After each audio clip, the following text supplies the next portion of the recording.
Surtout de les prendre à la gorge au départ, imposer surtout un rythme de jeu. Les consignes de Robert Tirakowski, l'entraîneur avillois de l'époque, sont limpides. Ces confrontations entre les deux clubs de la Somme se révèlent âpres.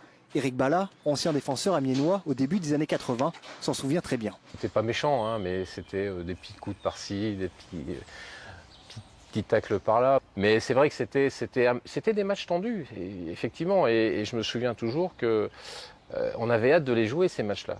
Pourtant, durant des décennies, Amiens domine le football départemental. Lionel Herbé, ancien journaliste toujours présent lors d'événements sportifs, évoque même le dénigrement que subissait le jeu avillois.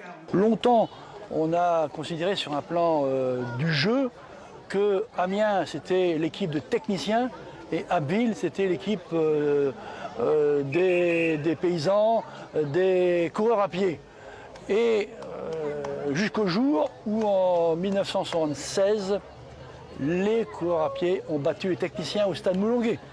À partir de cette rencontre, les Avillois ne cessent de progresser et s'installent même durant une décennie en 2e division. Aville domine et en tribune, la rivalité perdure. Les noms d'oiseaux filés, puis quand on annonçait les scores de D2, quand Amiens ne jouait pas à Aville ou quand Aville ne jouait pas à Amiens, ça sifflait quand on savait qu'Amiens était mené ou qu'Amiens avait perdu.